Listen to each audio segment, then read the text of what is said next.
தங்கத்தின் விலை ஏறிக்கிட்டே இருக்கு, இன்னும் ஏறிக்கிட்டே தான் இருக்குமா?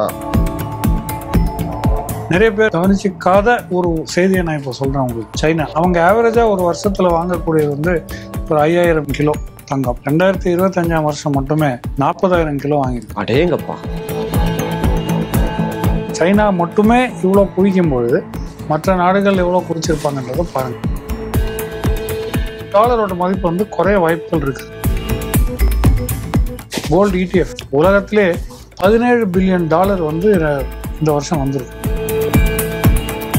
சரி, இப்போ கோல்டுக்கும் டாலருக்கும் இருக்கக்கூடிய கனெக்ஷன், எவ்வளோ தங்கம் வச்சிருக்கீங்களோ அதுக்கு அகேன்ஸ்டாக தான் நீங்கள் ரூபா நோட்டு, அந்த கரன்சி நோட்டு அடிக்க முடியும். இது பேர் தான் gold standard. US spends, the world pays for it.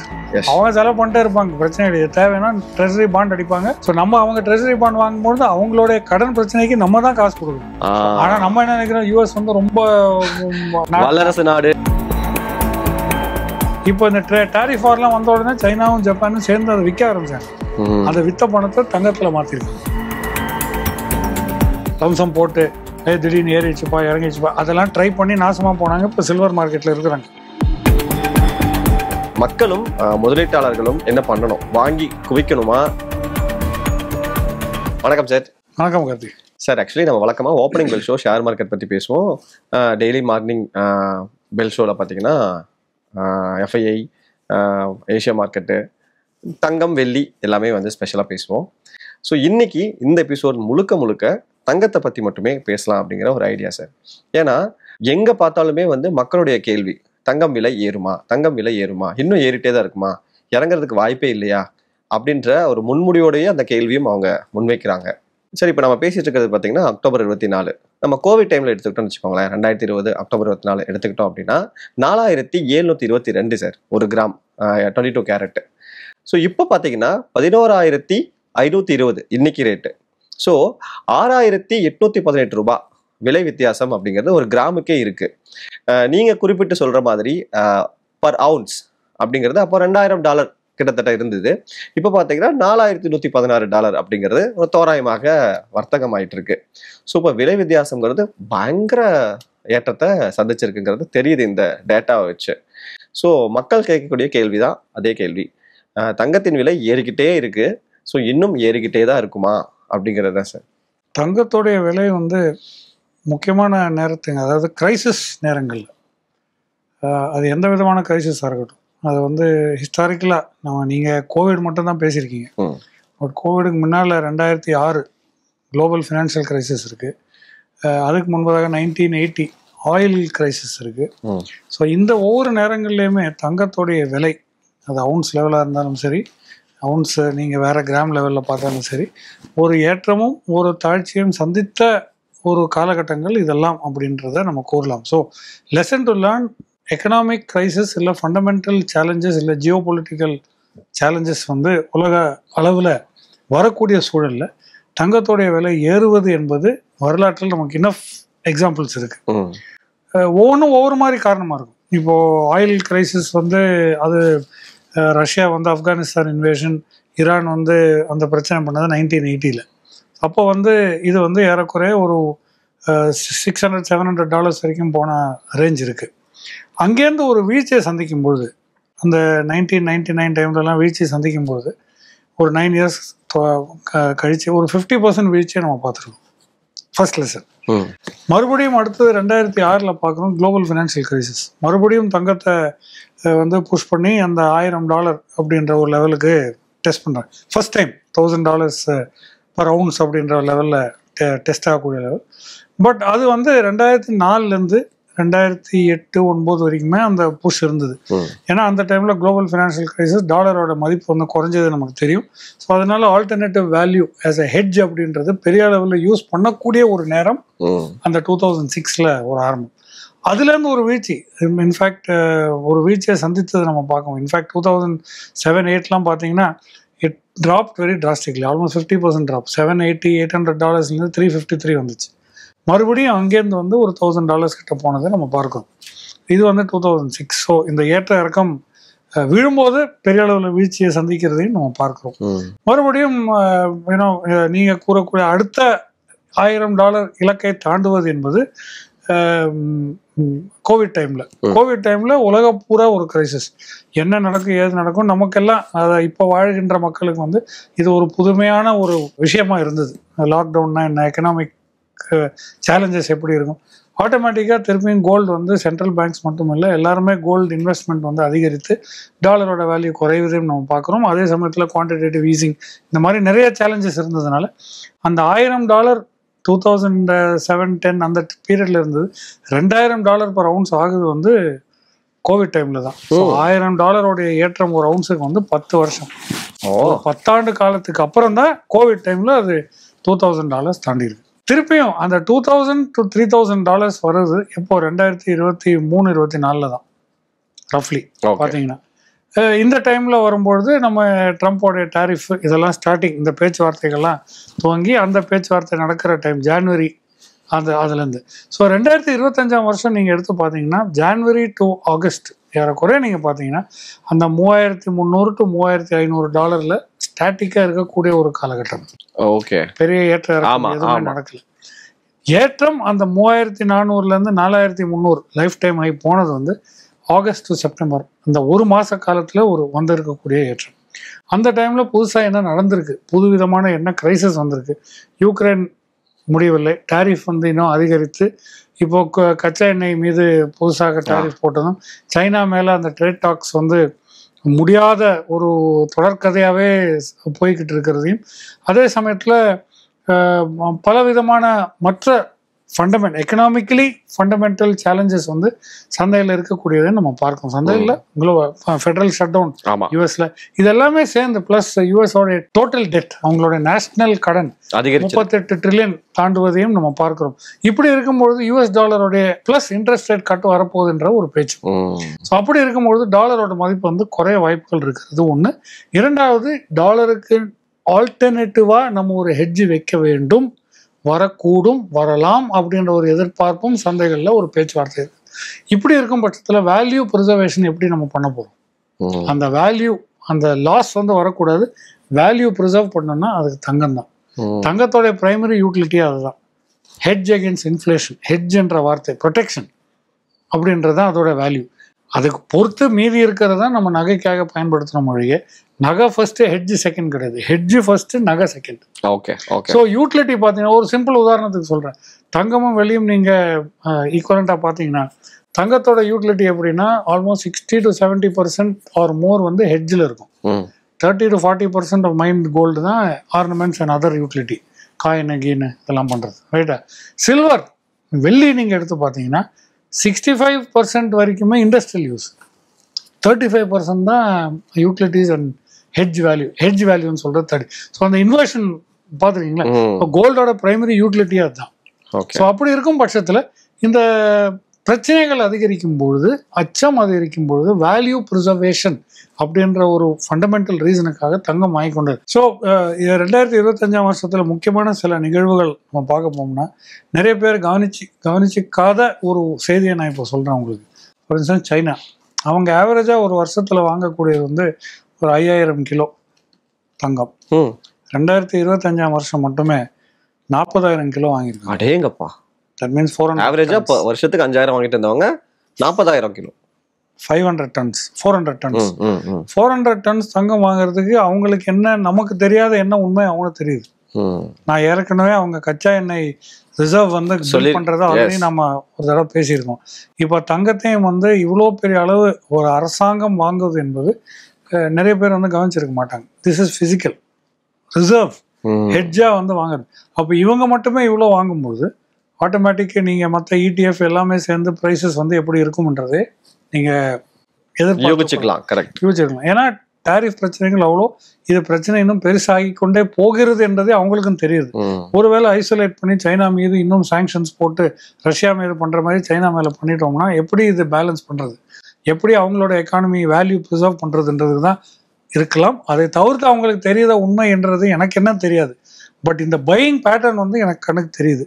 இப்படி இருக்கிறது எதனால அப்படின்றத நம்ம ஒரு கேள்வி கேட்க வேண்டும். ஸோ அரசாங்கங்களே இப்போ வந்து அவங்களுடைய ஹெட்ஜ், அதாவது US ட்ரெஷரி பாண்டில் இருக்கக்கூடிய அந்த ஹோல்டிங்ஸை குறைத்து விட்டு தங்கம் ஃபிசிக்கலாக வாங்கி வோல்ட்டில் வைக்கிறத நம்ம பார்க்கணும். நம்ம நாட்டும் செஞ்சுருக்கோம், இந்தியாவும் செஞ்சுருக்கோம். பட் அந்த சைனா பண்ணுற லெவலுக்கெல்லாம் நம்ம பண்ணவில்லை, பண்ணியிருக்கிறோம். பண்ணாமல் இல்லை, எல்லா அரசாங்கங்களுமே உலகத்தில் இருக்கிற நிறைய அரசாங்கங்களுமே இந்த மாதிரி சாவரன் வெல்த் ட்ரெஷரி பாண்ட்ஸ்லேருந்து கோல்டுக்கு மைக்ரேஷன். எப்படி ஒரு காலத்தில் செல் இந்தியா பை சைனா நம்ம ஸ்டாக் மார்க்கெட்டில் பேசுகிறோமோ, செல் ட்ரெஷரிஸ் பை கோல்டு, அந்த ஒரு பேட்டர்ன் ப்ரிசர்வேஷன் ஆஃப் வேல்யூ. ஏன்னா அவ்வளோ அன்சர்டனிட்டி நமக்கு இருக்கிற ஒரு சூழலில் வேல்யூ ப்ரிசர்வேஷனுக்காக கோல்டு நமக்கு தேவைப்படும். மறுபடியும் கோல்டு ஸ்டாண்டர்டுக்கு போமா, இப்படியெல்லாம் ரேடிக்கல் திங்கிங் நடக்கிற ஒரு சூழலில் டெஃபினட்டாக கோல்டுக்கு வந்து அதிகபட்ச இன்ட்ரெஸ்ட் வந்து இன்னும் தொடர்ச்சியாக வரும். ஸோ நம்ம தங்கத்தோடைய விலை இறக்கம் என்பது ஒரு கரெக்ஷன். எதுக்காக இந்த குறிப்பிட்டனா, 1980 இந்த மாதிரி நடந்திருக்கு ஏற்றம், ஃபாலோட் பை கரெக்ஷன். 2006 நடந்திருக்கு, 2020 நடந்திருக்கு, 2025 அதே மாதிரி தான். பட் 2025 நடக்கக்கூடிய economic fundamentals and changes and pressures, uncertainty அப்படின்னு நம்ம சொல்கிறோமே, மற்ற 3 நிகழ்வுகளுக்கும் மாறுபட்ட ஒரு style of fundamental changes and geopolitical pressures தான் இப்போ இருக்குது. அப்போ இருக்கிறது எதுவுமே இதுக்கு ஒரு ஈக்குவலண்டா சொல்ல முடியும். இது நேச்சுரலா உருவாகுதா சார், உருவாக்கப்படுறதா? இல்ல, எல்லாமே உருவாக்கப்படுறது தானே, எல்லாமே நம்ம பண்றது தானே. சப்ரைம் கிரைசிஸ் நம்ம பண்ணதுதான். கோவிட் மட்டும் அது இன்னும் ப்ரூஃப் கிடையாது, நான் அப்படின்னு சொல்ல முடியாது. அது மேன் இல்லாம இருக்கலாம், அதெல்லாம் எனக்கு தெரியாது. பட் சப்ரைம் கிரைசிஸ் நம்ம உருவாக்குனது, அந்த 1980 ட்ரேட் கிரைசிஸ் வந்து நம்ம உருவாக்குனது. ஸோ 2025 மனிதனால் உருவாக்கப்பட்ட சேலஞ்சஸ் தான். ஜியோ பொலிட்டிக்கல் ப்ரெஷர்ஸ் பொதுவாகவே நம்ம தான் உருவாக்கும், அதுவா உருவாகாது. புயல், மழை இதெல்லாமா தான் நேச்சுரலா வரும். வோல்கேனோ எரப்ஷன், எர்த்குவேக் இதெல்லாம் தான் நேச்சுரலா வருமே தவிர ஒரு சப்ரைம் கிரைசிஸ் வந்து நேச்சுரலா எப்படி உருவாகும்? அகெயின்ஸ்ட் ட்ரெண்ட் போனாதான் இந்த மாதிரி விஷயங்கள் வந்து நடக்குது. ஸோ அப்போ நடந்திருக்கக்கூடிய ஃபண்டமெண்டல்ஸுக்கும் இப்போ நடக்கக்கூடிய ஜியோ பொலிட்டிக்கல் ஃபண்டமெண்டல் சேஞ்சஸுக்கும் ரெண்டுமே வேறுபட்ட கோணத்துல தான் பார்க்குவேன். அந்த மாதிரி இப்போ நடக்கும்ன்றது எதிர்பார்க்கலாம், பட் அது சரியான ஒரு எதிர்பார்ப்பா இருக்குமான்றது எனக்கு தெரியாது. இரண்டாவது, அப்போ நடந்திருக்கக்கூடிய அந்த ஒரு வீழ்ச்சிக்கான நம்ம சார்ட் வைஸ் இப்போ டெக்னிக்கல் பேட்டர்ன் நம்ம அனலைஸ் பண்ணும்போது சார்ட்ல பார்க்கும்போது ஒரு 2006 இப்படி விழுந்திருக்கு, 25 இந்த மாதிரி வெர்டிக்கலா போன ஒரு விலை ஏற்றம். நான் சொன்னேன், ஜனவரி டு ஜூன் ஆகஸ்ட் வந்து 3000-3400 ரூபாயில இருந்தது, அந்த ரேஞ்ச் பெர் அவுன்ஸ் இருந்தது, டாலர் பெர் அவுன்ஸ். திடீரென்று ஆகஸ்ட் செப்டம்பர்ல மட்டும் ஒரு ஏற்றத்தை சந்தித்து இப்போ ஒரு கரெக்ஷன் ஆயிருக்கு. ஒரு கடந்த வாரம்ல ஒரு கரெக்ஷன் ஆயிருக்குன்றது நம்ம பார்த்துருக்கோம். டெக்னிக்கல் ஐடென்டிட்டி மட்டும்தான் ஒரே மாதிரி இருக்குமே தவிர the fundamental factors that cause the correction ரெண்டுமே வேறுபட்ட கோணம். ஸோ இந்த கரெக்ஷன் வந்து ஒரு டிப், ஒரு ப்ராஃபிட் டேக்கிங் வரும், வராமலாம் இருக்காது. பட் நான் சொன்ன சைனா மட்டுமே இவ்வளோ குவிக்கும் பொழுது மற்ற நாடுகள் எவ்வளோ குவிச்சிருப்பாங்கன்றதை பாருங்கள். இரண்டாவது, கோல்டு ETF உலகத்திலே $17 பில்லியன் வந்து இந்த வருஷம் வந்திருக்கு. $17 பில்லியன் ஒர்த் கோல்டு ETF மட்டும் வேர்ல்டு வைடு. ஓகே, ஸோ இதுல இந்தியா வந்து 4வது இடம் பெற்றிருக்கு. இது எப்படி இருக்கு? ஸோ ஃபர்ஸ்ட் வந்து US கோல்டு ETF, 2வது வந்து UK, 3வது வந்து சுவிட்சர்லாந்து, 4வது வந்து நம்ம 902 மில்லியன். ஏசியாவில் நம்ம தான் ஹையஸ்ட். நம்மளுக்கு அடுத்து தான் சைனா வந்து 600, ஜப்பான் வந்து 400 மில்லியன். ஸோ ETF பையிங் இன்னொரு பக்கம். ஸோ ETFல நம்ம வாங்கும்பொழுது அந்த யூனிட்டுக்கு வந்து தரமான அந்த ஈக்குவலண்ட் ஆஃப் கோல்டு வந்து இவங்க வைத்திருக்க வேண்டும், ஃபிசிக்கல் கோல்டு பர்ச்சேஸ் இருக்கணும். ஸோ ETF வந்து பணம் குவிந்து விழும்பொழுது ஆட்டோமேட்டிக்கலாக கோல்டு பர்ச்சேஸ் அங்கேயும் இவங்க வாங்க வேண்டிய ஒரு சூழல் ஏற்படுது இல்லையா? ஆட்டோமேட்டிக்காக டிமாண்ட் வந்து அதிகரிக்கும் போது விலை ஏற்றம் வந்து நடக்கும். ஸோ ஃபிசிக்கல் கோல்டு ஒரு புறம், அரசாங்கங்கள் வாங்கி ஸ்டாக் பண்ணுற ஒரு புறம், அன்சர்டனிட்டினால ஹெட்ஜுக்காக அரசாங்கங்கள் வாங்குறது. இரண்டாவது, உலக முதலீட்டாளர்கள் வந்து என்ன பண்ணுறாங்க, சரி இவ்வளோ பிரச்சனைகள் இருக்க, ரூபாவோட வேல்யூ குறையுது, டாலரோட வேல்யூ குறையுது, மற்ற கரன்சியோட வேல்யூ குறையுது, ஃபியட் கரன்சின்னு சொல்கிறோம், ஃபியட் கரன்சியோட வேல்யூ குறையுது, நம்ம ஆல்டர்னேட்டிவ் என்ன பண்ணலாம், தங்கத்தில் போடலாம். தங்கத்தோடைய ட்ரெண்டில் முதலீடு செய்கிறாங்க. முதலீடு செய்யும்பொழுது ஆட்டோமேட்டிக்காக பேக்கிங் வரும்பொழுது கோல்ட் ப்ரைஸ் மறுபடியும் தொடர்ச்சியாக ஏற்றத்தை சந்திக்கிறது. இந்த ETF இருக்கிறவங்க எல்லாம் உடனே ப்ராஃபிட் டேக்கிங் எடுத்துவாங்கன்னு கேட்டால் எடுக்க மாட்டாங்க. $17 பில்லியன் வெளியேறுமா கார்த்தி? கண்டிப்பாக இராது. அப்போ நீங்கள் கேட்ட கேள்விக்கான பதில் அதில் இருக்குது. கரெக்ஷன்ஸ் வரும். இப்போ பெரிய அளவில் ஒரு இறக்கம் சந்திக்குமான்னு கேட்டால் உடனடியாக அந்த மாதிரி ஒரு இறக்கம் சந்திக்காது, கரெக்ஷன் வரும். இப்போ நம்ம பார்த்து கரெக்ஷன் $4300 $4026 வரைக்கும் வந்திருக்கு ஒரு அவுன்ஸுக்கு. $300 இறக்கம், கரெக்ஷன் தான்.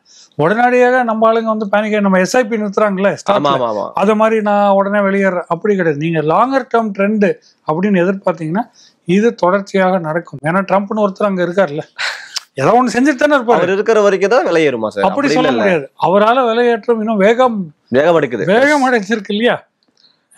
அதுதானே நம்ம பார்க்கணும். இப்போ $1000 ஒத்த மாசத்துல ஏற்றம் எல்லாம் நீங்க எங்க பாத்துருக்கீங்க? அதெல்லாம் எதனால? இவரால தானே, மேன்மேட் சினாரியோ தானே இதெல்லாம். இப்ப இது எதுவுமே இல்லைன்னா இந்த கோல்டு விலை இவ்வளவு ஏறி இருக்குமா? ஏறி இருக்க வாய்ப்பு இருக்காது. அவ்வளவுதான். So that is the story. இதுதான் பேக் ட்ராப். இந்த பேக் ட்ராப் நம்ம தெளிவா இருந்தோம்னா லாங்கர் டேர்ம் ட்ரெண்ட் வந்து புல்லிஷா தான் இருக்கு. ஓகே, லாங்கர் டேர்ம் ட்ரெண்ட் புல்லிஷா இருக்கு.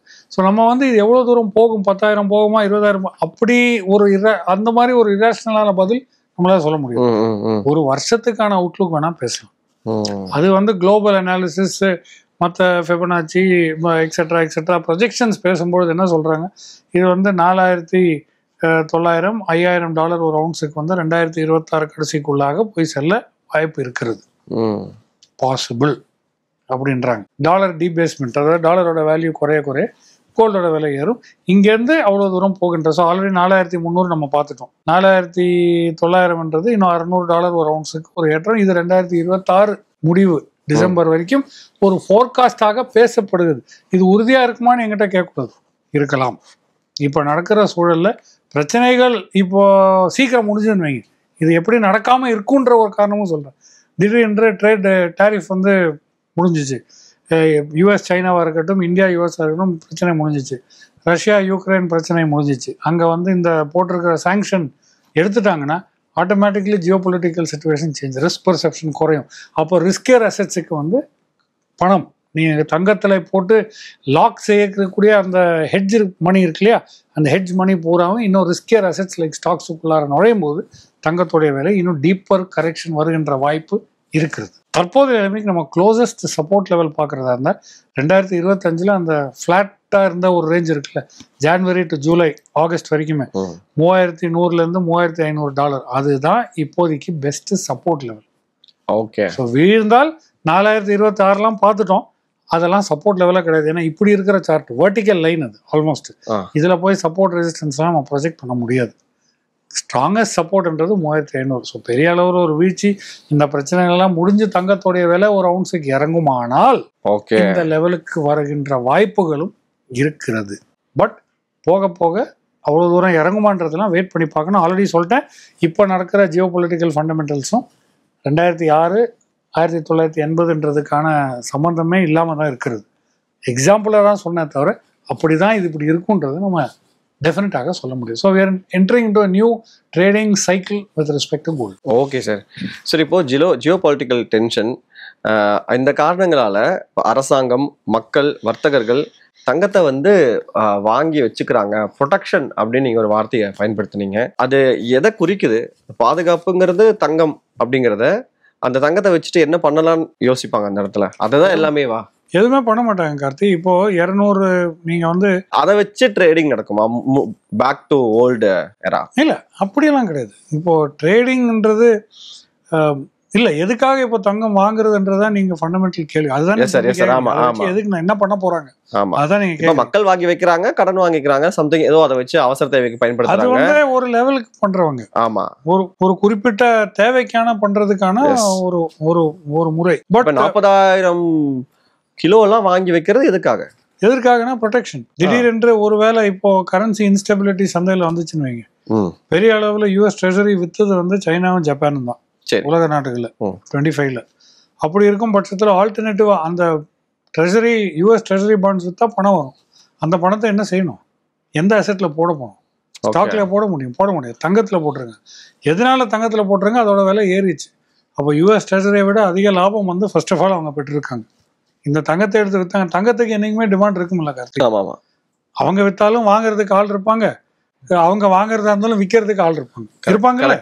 அப்படி இருக்கும் பட்சத்துல அவங்களுக்கு வந்து அது ஒரு கெயின் தானே. நோஷனல் வேல்யூ அந்த பேலன்ஸ் ஷீட் வந்து ஸ்ட்ராங்கரா இருக்கும். ட்ரெஷரியை விட பெட்டர் ரிட்டர்ன்ஸ் தங்கத்துல வந்திருக்கு இல்லையா?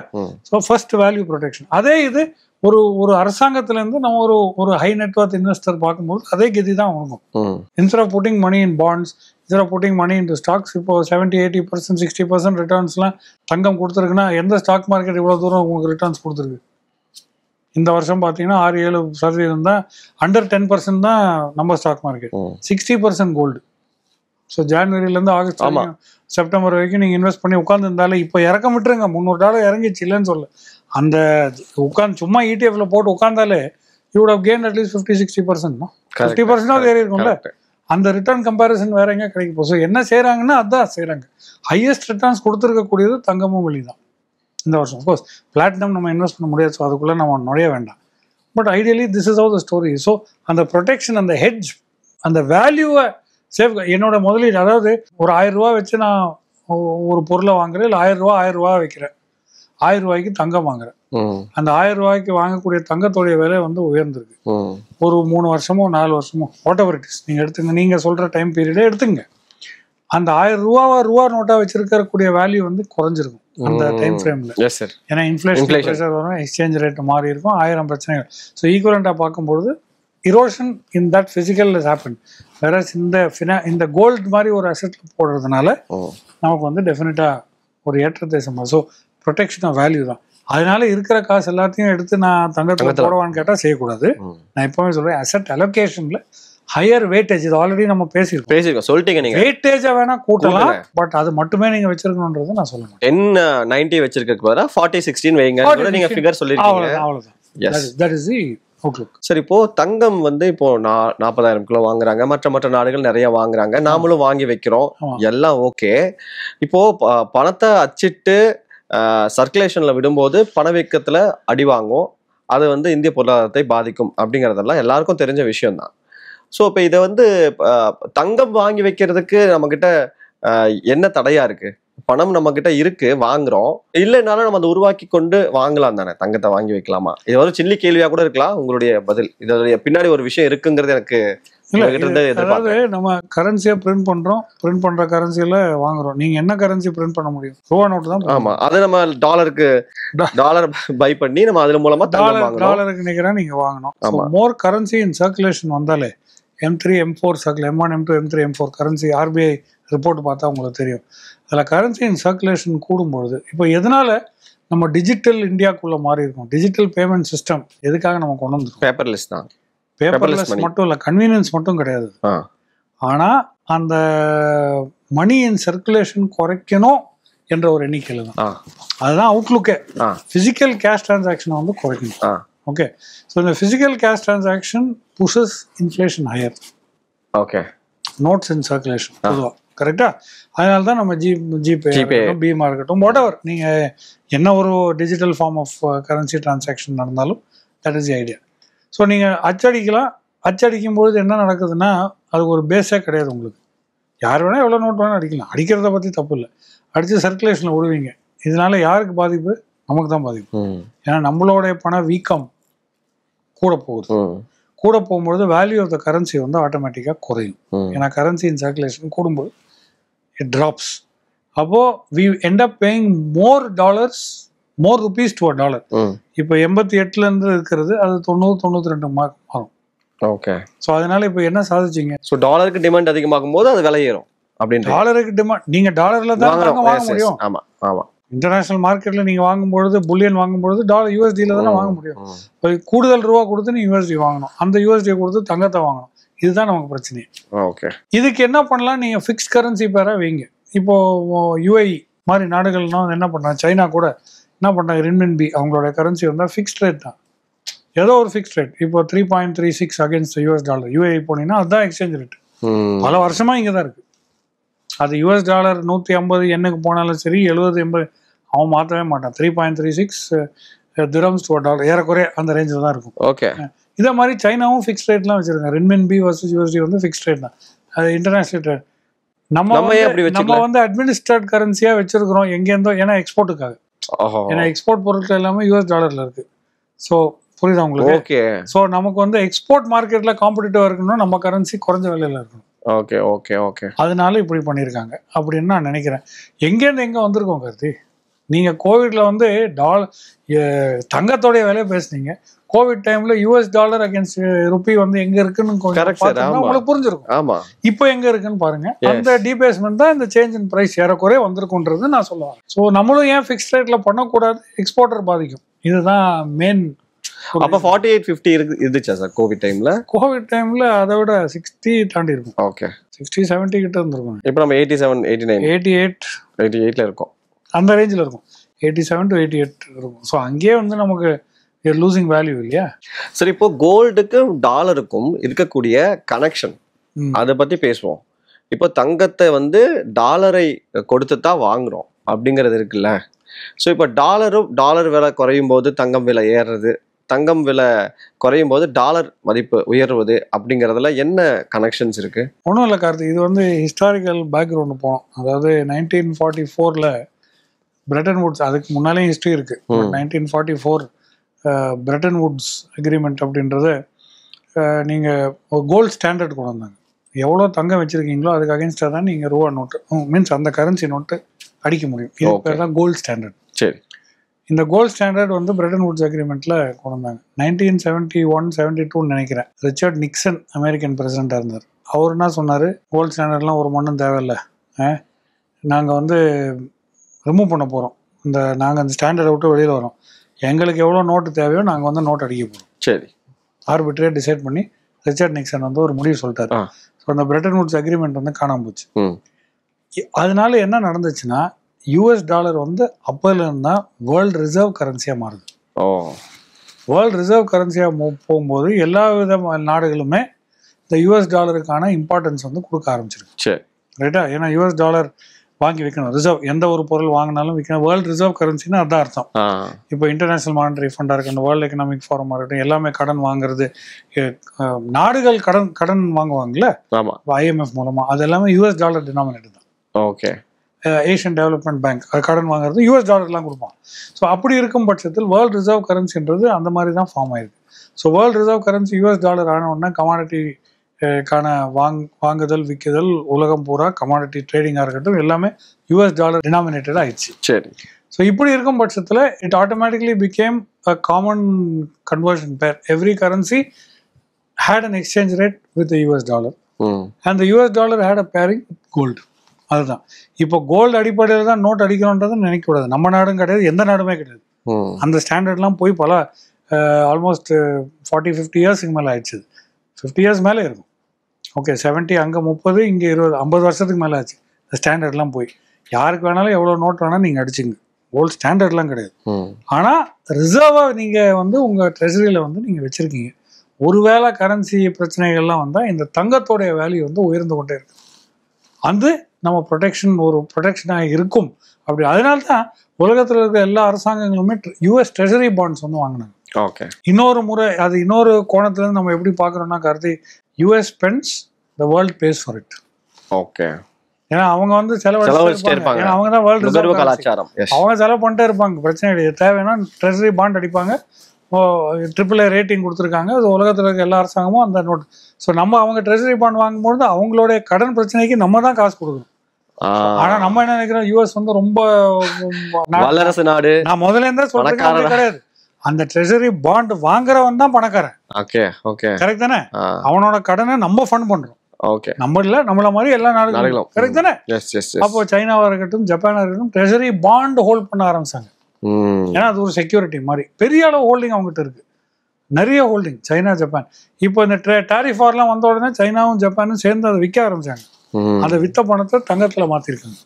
ஓகே, ஓகே, நீ என் மேலயே வரி போடுவியா, நான் உனக்கு நான் பண்ணல, இந்த வச்சுக்க, பாண்ட் வச்சா டாலரோட வேல்யூ குறைஞ்சிச்சு. ஏன்னா பாண்ட்ஸ் வந்து விற்க ஆரம்பிச்சு. ஸோ அப்படி இறங்கும்போது தங்கத்தோட விலை ஆட்டோமேட்டிக்கா இன்னொரு பக்கமும் ஏறும். ஸோ அரசாங்கங்கள் வாங்குறது ஒண்ணு, டாலரோட வேல்யூ பாண்ட் செல்லிங்னால வந்தது ரெண்டு. மூணாவது, இந்த விலை ஏற்றம் மட்டும்தான் மக்கள் பாக்குறாங்க. தங்கத்தோட விலை எவ்வளவு ஏறுதுப்பா, அதுல முதலீடு செய், அதுல எவ்வளவு ரிட்டர்ன் வருதுன்னு ETF போட்டு இன்னும் புஷ் பண்ணி போறோம். இதுதான் இந்த சர்க்குலர் ரிலேஷன்ஷிப். இந்த ஜியோ பொலிட்டிக்கல் டென்ஷன் அப்படிங்கறது இதுதான் நீங்க குறிப்பிடுறீங்க. சோ இப்போ இதுக்கு தங்கத்துக்கு வர்றதுக்கு வாய்ப்பே இல்ல. தங்கத்துக்கு நீ ஒன்னு பேச அந்த ரிசர்வே அதானே. சோ அப்ப விலை எங்க குறையும்? குறையவே குறையாதே. குறையும். கரெக்ஷன்ஸ் தான் நீங்க சொல்றீங்க. கரெக்ஷன்ஸ் தான் வரும். ஆமா, கரெக்ஷன் நடந்திருக்கு. கரெக்ஷன் நடக்காமலாம் கிடையாது. 50% இப்போ நம்ம 60% ரிட்டர்ன் கோல்ட்ல 25ல வந்திருக்குன்னு சொல்றோம்ல. 50% கரெக்ஷன் நடந்திருக்கக்கூடிய வருஷங்களும் நான் காட்டுறேன் உங்களுக்கு. ஆனா பட் நடந்துச்சு, மறுபடியும் அந்த ஏற்றங்கள் சந்திக்கும். கரெக்ஷன் வரும், கரெக்ஷன் இல்லாமலாம் போகாது, கரெக்ஷன் வரும். பட் இந்த முறை 50% கரெக்ஷன் வருமா வராதான்றது தான் என்னோட கேள்வி. ஏன்னா past history is not an indicator. அப்போ இருக்கக்கூடிய ஃபண்டமெண்டல்ஸும் இப்போ இருக்கிற ஃபண்டமெண்டல்ஸும் வித்தியாசமா இருக்கு, வேறமா இருக்கு. லாஸ்ட் 3 டைம்ஸ் நடந்தது வரை இப்போ வித்தியாசமா இருக்குன்னு நீங்க சொல்லிட்டீங்க. ஸோ அவ்வளோ தூரம் கரெக்ஷன் வருமானது தான் கேள்வி. வர நீங்க சப்போர்ட்டும் சொல்லிட்டீங்க, $3,500 குரூஷியல் சப்போர்ட்டா இருக்கும். வீழ்ச்சி வந்தால் வரும், வராதெல்லாம் இருக்காது. பட் இந்த மாதிரி $300 வந்து திருப்பி பவுன்ஸ் ஆயிடும். Super sir. ஸோ இப்போ இந்த நேரத்துல இறுதி கேள்வியாக இப்படி கேட்குறேன், மக்களும் முதலீட்டாளர்களும் என்ன பண்ணணும்? வாங்கி குவிக்கணுமா, இல்ல ட்ரேடிங் ஆப்பர்ச்சுனிட்டிஸை யூஸ் பண்ணி ட்ரேட் பண்ணிட்டு கார்த்தி நான் லாபத்தை புக் பண்ணிக்கலாமா? क्वेश्चन. நான் வந்து என்னைக்குமே பிசிக்கல் கோல்டு அட்வொகேட் கிடையாது. ஆமா. ஸோ நகை வியாபாரிகளை எனக்கு they will not like me for this answer. But நான் சொல்ல வர்றது என்னன்னா, இது 2-pronged அப்ரோச்சாக நான் வச்சுக்கணும். இப்போ என் இன்வெஸ்டர்ஸ்கிட்டே நான் சொல்றது அதுதான். 2 கோணத்துல இருந்து பாருங்க. முதல் கோணம், நீங்க long term value protection, gold appreciation நீங்கள் முதலீடு செய்யணும்னு நினச்சிங்கன்னா எஸ்ஐபி மூலமாக இடிஎஃப்ல முதலீடு செய்யணும். இந்த லம்சம் கேம்லாம் ட்ரை பண்ணுறது, இந்த டைமிங் த மார்க்கெட்டில் லம்சம் போட்டு திடீர்னு ஏறிச்சுப்பா இறங்கிச்சுப்பா அதெல்லாம் ட்ரை பண்ணி நாசமாக போனாங்க. இப்போ சில்வர் மார்க்கெட்டில் இருக்கிறாங்க. லம்சம்ல போட்டாங்க, 15% இறங்கிச்சு இப்போ போன வாரம்லாம். ஓகே. சில்வர் விலை நம்ம பார்த்தோம், 2 லட்சம் ரூபாய் இருந்தது. 1 கிலோ 152 வந்திருக்கு. So almost huge erosion. Lump sum போட்டு இனிமே அப்படியே ஏறிட்டு போவோம்னு நினைச்சவங்கலாம் இப்போ நான் வெளியேறட்டுமான்னு கேட்குறாங்க. இந்த time if you are not following this fundamental, நீங்கள் ஃபுல் டைம் ட்ரேடரா இல்லை, இந்த மாதிரி வேலைலாம் பண்ணலாம், தயவு செஞ்சு லம்சம்ல போய் விடாதீங்க. நீங்கள் லாங் டேர்ம் ட்ரெண்ட் வந்து புல்லிஷ் ஆகிருக்கு. இதன் காரணமாக எஸ்ஐபி வாயிலாக ஸ்டேபிளாக ஸ்டெடியாக தங்கத்திலேயோ வெளியிலையோ முதலீடு செய்யுங்க, தப்பு இல்லை.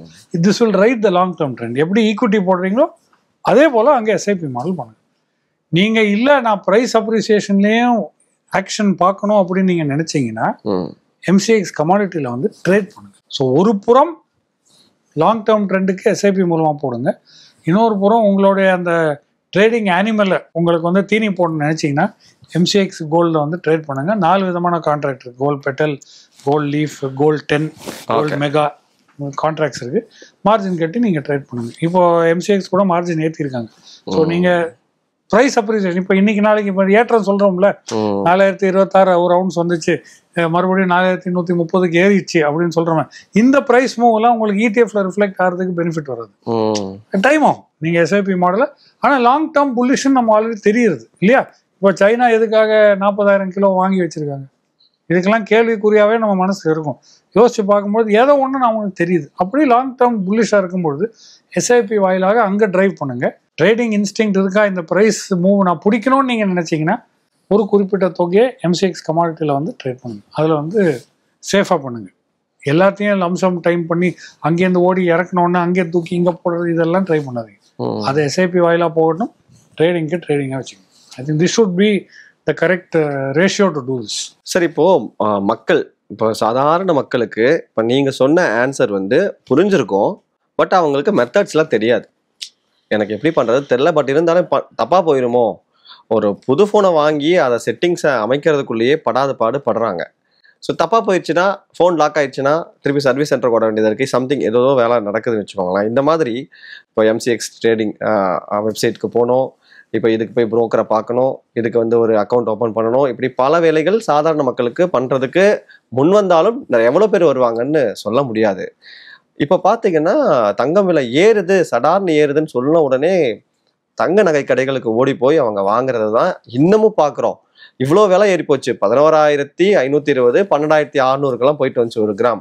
மக்கள் கூட்டம் அலை மோதுது. சாதாரண மக்கள்லாம் போய் வாங்குறாங்க, கையில் இருக்கிற காசுலாம் போட்டு தங்கலை போடலான்றாங்க. இதை எப்படி பார்க்குறீங்க? அவங்களுக்கு ஏதாவது ஒரு மெசேஜ் சொல்லணும்ல, நாம சொல்லாம விடக்கூடாதுல்ல. அவங்க இந்த நிகழ்ச்சி பார்க்கறதா இருந்தா மெசேஜ் சொல்லலாம், பார்க்காதவங்களுக்கு மெசேஜ் பார்க்குறவங்க போய் சொல்லுவாங்கல்ல சார், இல்ல அது அப்படி வாங்காதீங்கப்பா, இல்ல வாங்குங்கப்பா சம்திங். அதுதான் நான் சொல்றேன் கார்த்தி, நம்ம வாங்காதன்னு சொன்னா கேட்க மாட்டாங்க. they will not listen to you. So ஏன்னா தங்கம் இருந்தால் நமக்கு ஒரு ஸ்ட்ரென்த், நமக்கு ஒரு எப்படி அரசாங்கங்கள் வந்து தங்கம் வைக்கிறது ஒரு பலமா நினைக்கிறோமோ அதே போலதான் சராசரி மனிதனுடைய நினைப்பும் இருக்கும் இல்லையா? கரெக்ட். நான் தங்கத்தை அரசாங்கங்கள் ஸ்டாக் பண்ணலாம், ஏன்னா அவங்களுக்கு ரிசர்வ் இருக்கு, லாக்கர் இருக்கு, ஸ்டோரேஜ் இருக்கு, இதெல்லாம் ஸ்டாக் பண்ணலாம். சராசரி மனிதன் அந்த மாதிரி அதுக்கு ஒரு இன்வெஸ்ட்மெண்ட் பண்ணணும் நீங்க கோல்டை ப்ரிசர்வ் பண்றதுக்கு. இரண்டாவது நான் என்ன சொல்ல வரேன்னா, பிசிக்கல் கோல்டு தேவைக்கு வாங்கிட்டு தான் இருப்பாங்க. விலை ஏறினதுனால நான் போய் தங்கத்தை பிசிக்கலாக வாங்கி வீட்டில் வைக்கணும்னு நினைக்கக்கூடாது. அந்த விலை ஏற்றத்தோட ரைடு தான் இப்படி தான் பண்ணும். இதுதான் புத்திசாலித்தனம். இதுதான் புத்திசாலித்தனம் இல்லையா? நம்ம இப்போ 2 லட்சம் ரூபாய்க்கு சில்வர் வாங்குறவங்க எல்லாம் என்ன செய்வாங்க? 1,28,000 கோல்டு வாங்குறவங்க எல்லாம் என்ன செய்வாங்க? இப்போ 124 இருக்கு, என்ன பண்ணணும்? பிசிக்கலா வாங்கியிருப்பாங்க. தன்தேராஸ் ஏறிடுச்சு, உடனே போய் கடைக்கு போய் வாங்க. இப்போ அவங்களோட நிலைமை என்ன கார்த்திக்? இதுதான் நான் சொல்றேன். இந்த பிரச்சனை வெயிட் பண்ணுவாங்க தானே சார். சரி, ஏறும், மறுபடியும் ஏறும், விலை ஏறும். நைட்ல தூக்கம் வராம தானே இருக்கிறாங்க, எத்தனையோ பேர் இருப்பாங்க இல்லையா? அதுக்கு எஸ்ஐபி மாடலா இன்வெஸ்ட் பண்ணீங்கன்னா பிரச்சனைகள் வராதுன்றதை நான் சொல்ல வரேன். Correct correct correct. Ups and downs. இப்போ அந்த பெனிஃபிட் இப்போ அதிகமா யூனிட் இப்போ கிடைச்சிருக்குங்களா உங்களுக்கு? லாஜிக் புரியுது இல்லை உங்களுக்கு? அதை ட்ரேட் பண்ணி நான் லாபத்தை சம்பாதிக்கணும், ஒரு ஸ்மால் தொகை இயர்மார்க் பண்ணி எம்செக்ஸ் வாங்க. உழைப்பும் கஷ்டப்படாமலும் அந்த ஒரு ரிட்டர்ன் சம்பாதிக்கிறது எப்படின்றது எனக்கு தெரியாது. கொஞ்சம் கஷ்டம் இருக்கு, பட் அது பிரயாசப்பட்டு நம்ம என்னன்னு சொல்றது, அதை கத்துக்கிட்டா தான் இதை ஹேண்டில் பண்ண முடியும். உட்கார்ந்து சரி ஈஸியஸ்ட் மாடல் வந்து மியூச்சுவல் ஃபண்ட் ETF போடுறது. எப்படி போடணும்? லம்சம். எனக்கு 30,000 ரூபா வந்துச்சு, கம்பெனியில் போனஸ் கொடுத்தாங்க, எல்லாத்தையும் தூக்கி சில்வர் ETF, ஏன்னா ஏறுது, அதில் போட்டோம். இப்போ இறங்கிச்சு இல்லை, 170 152 வந்திருக்கு. இப்போ என்ன செய்ய போறோம்? Correct sir. இப்போ ரீசெண்டா சில்வர் ETF, கோல்ட பத்தி பேசிட்டு இருக்கோம், பட் சில்வர் ETF வருது. எஸ், கோல்டுக்கு நடக்கல, சில்வருக்கு நடந்துச்சு. ஏன்னா இப்போ இடையில நண்பர் ஒருத்தர் கேட்டாரு சார், அவர் வந்து சவுதியில தான் ஒர்க் பண்றாப்ல. ஸோ அங்க தங்கம் அதிகமா புழங்கக்கூடியது, அதை சுத்தி தான் அவங்களுடைய லைஃபே இருக்கும், அடிக்கடி பார்ப்பாங்க. ஸோ அவங்க அப்பா கேட்டிருக்காரு, தம்பி சில்வர் வந்து பயங்கரமா விலையேறிட்டு இருக்கிற மாதிரி இருக்குப்பா, ஒரு 2 கிலோ சில்வரை வாங்கி வச்சலாமாப்பா அப்படின்னு அவர் பையன்கிட்ட கேட்க. ஸோ நம்ம அடிக்கடி ஷோ அவர் பாக்குறாரு, என்ன கார்த்திக் இப்படி சொல்றாங்க, அப்பாவுக்கு சொல்றாங்க, நான் ETF பத்தியெல்லாம் அப்பா கிட்ட சொன்னா அவருக்கு ஒன்றும் புரிய மாட்டேங்குது, அதெல்லாம் வேணாம்ப்பா, நீ வாங்கு, கட்டியா வாங்கி வை அப்படிங்கிற மாதிரி சொல்றாரு. என்ன பண்றதுன்னு கேட்டாரு. ஸோ என்னடா பண்றது, அவங்க புரிய மாட்டேங்குது, சொல்ல மாட்டேங்குது, என்ன பண்ண முடியும், அப்படித்தான் வாங்கி வை, வேற என்ன பண்றதுங்கிற மாதிரியான பதிலத்தான் என்னால் சொல்ல முடிஞ்சுது. ஸோ இப்போ அப்படி வாங்கி வச்சா லாங் டர்மா வச்சுக்கணும்ன்றீங்களா? இல்ல அதனால வேற என்ன செய்ய முடியும்? ஒன்னும் வாங்கி வச்சா இப்ப என்ன செய்யுது? நீங்க நினைச்ச நேரத்துல வெளியேற முடியாது, விலை குறைஞ்சிருக்கும். நான் அன்னைக்கே சொன்னேன், தயவு செஞ்சு வாங்காதீங்க, ஓவர் ஹீட்டட் மார்க்கெட், பேக்வர்டேஷன் பத்தி எல்லாம் பேசணும். 200வது எபிசோட்ல பேசணும். பேக்வர்டேஷன் இருக்கு, spot is higher then futures price, இதெல்லாம் லாங் டேர்ம் சஸ்டெயின் ஆகாது, கரெக்ஷன் ஆகும். மறுபடியும் சொன்னோம். பட் நம்ம வாங்கியே தீரணும்னு முடிவோடு இருக்கிறவங்க இப்போ கட்டியே வாங்கி வீட்டில் உட்கார வேண்டியதான், நோ ஆப்ஷன்ஸ். அதில் வந்து இப்போ வந்து ப்ரைஸ் கரெக்டாக இருக்கு பாருங்க. ஆமாம், இப்போ வந்து ப்ரைஸ் கரெக்ஷன் வந்துருக்கு. INAVயா இருக்கட்டும், ஸ்பாட் ப்ரைஸ் கிட்ட ஏறக்குறைய இருக்கும். இன்ஃபேக்ட் ப்ரீமியம் டிஸ்கவுண்ட் வந்து ரொம்ப குறைவாக இருக்கு. அந்த பேக்வர்டேஷன் 30,000 ரூபா இருந்த பேக்வர்டேஷன் ப்ரைசிங் வந்து இப்போ ப்ரீமியமில் வந்து ரொம்ப குறைவாக இருக்கு. This is normal behaviour. Okay, இதுதான் normal. This is probably a good time to consider ETF investing, என்னை பொறுத்த வரைக்கும். இதுதான் நுழைய வேண்டிய கரெக்டான நேரம். ஏன்னா மார்க்கெட் பேலன்ஸ்ல இருக்கு, ப்ராஃபிட் டேக்கிங் முடிஞ்சது, பேக்வர்டேஷன் இல்லை, ப்ரீமியம் ட்ரேட் ஆகுது. This is the right symptom. இப்போ ஒரு ஹெல்த்தி மேன் அப்படின்னா பிளட் ப்ரெஷர் இவ்வளோ இருக்கணும், சுகர் லெவல் இவ்வளோ இருக்கணும், ஹார்ட் பீட் இவ்வளோ இருக்கணும் சொல்றோம்ல, அண்டர் ரெஸ்டிங் கண்டிஷன் ஒரு டாக்டர், அந்த மாதிரி ஒரு சிச்சுவேஷன் தான் இப்போ சில்வர் மார்க்கெட்ல இருக்கு. So if you want ETF and other முதலீடுகள் இப்போ போகலாம். இதுதான் ஒரு நல்ல நேரம், ஆரம்பிக்கிறதுக்கான ஒரு நல்ல நேரம். சூப்பர். அதே போல தான் கோல்டும் சேம் ஐடென்டிக்கல். சூப்பரா சொல்லிருக்கீங்க. ஃபர்ஸ்ட் ஆன்சருக்கு எனக்கு இப்போ ஆன்சரும் வந்துருச்சு. ஸோ இப்போ என்ன பண்ணலாம்? வாங்கலாம், ETFல இறங்குங்க, ட்ரேடிங்ல உள்ள வாங்க, ட்ரேடிங்ல அங்க போங்க. லம்சம் போட்டு இங்க பண்ணாதீங்க. இங்க SIP long term trend right பண்றதுக்கு SIP மூலமா போங்க. ட்ரேடிங் அனிமல்ல சாட்டிஸ்ஃபை பண்ணும் அப்படின்னு நினைச்சீங்கன்னா பசிய திடீர்னு அந்த என்னடா இவ்வளோ ஏறிச்சு, எனக்கு நான் ஒன்றும் பண்ணல அப்படின்னு நினைக்கிறவங்க பாருங்க. பட் நல்லா கத்துக்கிட்டு, ஏன்னா ரேபிட் மூவ் கார்த்தி, நீங்க நினைக்கிற மாதிரி கிடையாது. இப்பெல்லாம் சில்வர் கோல்டு விலை ஏற்றம் வந்து 300 ஒத்த டிக்ல வந்து 300 ரூபா 400 ரூபா மாறுது. டாலர்ஸ் ரூபால MCX ரூபால தானே மாறுது. 122 400னா அடுத்த டிக் வந்து 122 800, 400 ரூபா அப்படியே, ஜஸ்ட் 400 rupees ஒரு டிக்ல மாறுது. ஸோ இட் இஸ் அது வந்து தெரிஞ்சு சார்ட்லாம் பார்த்து அனலைஸ் பண்ண வேண்டிய ஒரு ட்ரேட். அது நம்ம நினைக்கிற மாதிரி வாப்பா MCXல ட்ரேட் பண்ணுறது கிடையாது. யூ ஹாவ் டு பி, அது கொஞ்சம் ட்ரெயின் ஆகணும். இதனால தான் நம்ம சொல்கிறோம், மார்னிங் ஓப்பனிங் பெல்ல ஃபஸ்ட்டு வாட்ச் லிஸ்ட்டை ஆட் பண்ணுங்கள், ஒரு வாட்ச் லிஸ்ட்டை க்ரியேட் பண்ணுங்கள். டெய்லி ஒரு 2 மணி நேரம் பாருங்கள் அந்த டிக் மூவ்மெண்ட் எப்படி இருக்குது, ட்ரம்ப் சொல்கிற பேச்சுக்கு எப்படி இங்கே மாற்றங்கள் நடக்குது பாருங்கள். நீங்கள் உடனடியாக ட்ரேட் பண்ணலன்னு நான் சொல்ல வரல, யாருக்கிட்டையும் சொல்ல. 100% என்னோட அட்வைஸ் அது கிடையாது. ஒப்சர்வ், அப்புறம் மனசுல தைரியம் வரும். இப்படி தான் இருக்குது இதோட behaviour. Abnormal normal condition behaviour மாற்றங்கள் உங்களுக்கு புரியும். Then you choose to trade. எடுத்தோம் கவுத்தோன்னு அதை செய்யணும்னு அர்த்தமே கிடையாது. Super sir, thank you so much sir. நிறைய கேள்விகள் கேட்டேன், சரியான பதிலை நீங்கள் சொல்லியிருக்கீங்க. மக்கள் என்ன பண்ணணும், வாங்கணுமா விற்கணுமா, ப்ராஃபிட் புக் பண்ணணுமா, நிறைய அனலைஸ் பண்ணியிருக்கோம். Thank you so much. தேங்க்யூ.